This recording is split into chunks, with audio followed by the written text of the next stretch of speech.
This is the Dollemore Daily, and I'm Jesse Dollemore.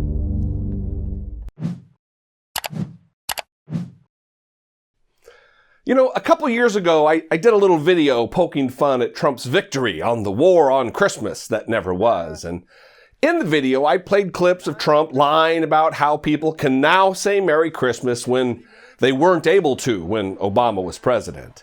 I then followed that with a whole bunch of clips of the President and First Lady Barack and Michelle Obama saying Merry Christmas dozens of times.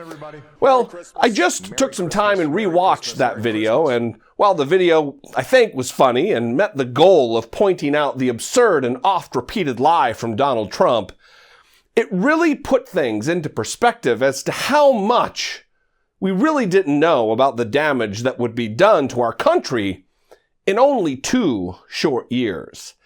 And I say that because here we sit, exactly 2 years to the day that that video was posted, and Trump and his Republican Party have done terrible harm to America, which will likely take a decade or more to recover from.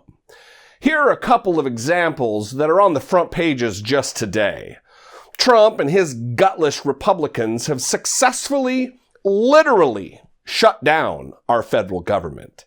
They've taken America hostage and shut down our government, leaving hundreds of thousands of American families wondering about their next paychecks. Just before Christmas, nonetheless, because he's demanding American taxpayers shoulder the financial burden of the approximately $70 billion border wall that he promised hundreds, if not thousands of times, that Mexico would pay for.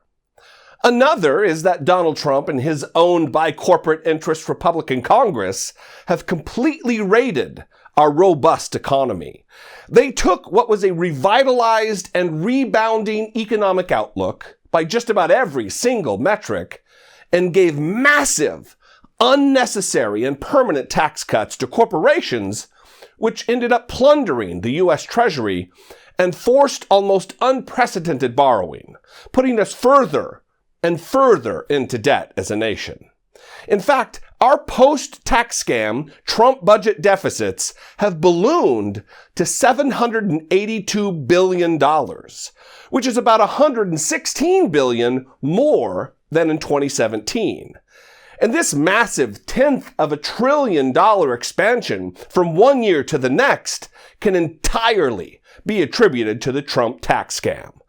Because when you slash taxes, you take fewer dollars into the Treasury.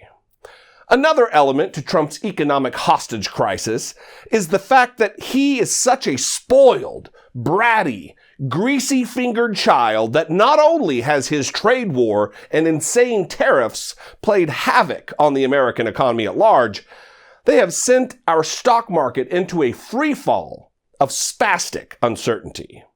Things are so bad right now that Treasury Secretary Steve Mnuchin has been forced to get on the phone calling a long list of CEOs of the largest companies, assuring them that even though Trump is threatening to fire the chairman of the Federal Reserve, he's not really gonna do it.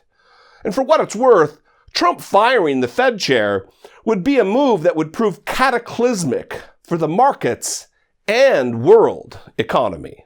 Hell, even rumors of it have ill effects. And the stock market, in the shape that it's in right now, cannot afford more plummeting. So here we are 2 years after my jokey little Merry Christmas video, and things are a hell of a lot more real and certainly a hell of a lot more uncertain. However, I am the eternal optimist, and there is a bright side here this Christmas season. There is a metaphorical Christmas star rising in the east and signaling coming of a better time and good tidings. And that is January 3rd, when the new House of Representatives is sworn in, when we finally have adults in charge within the government and people ready and willing to take back their powers of oversight over a president in the executive branch who thinks himself to be some kind of boy king with no checks to his power. Things are gonna be different in the new year. Better in the new year. So Merry Christmas, everybody. Keep your chin up.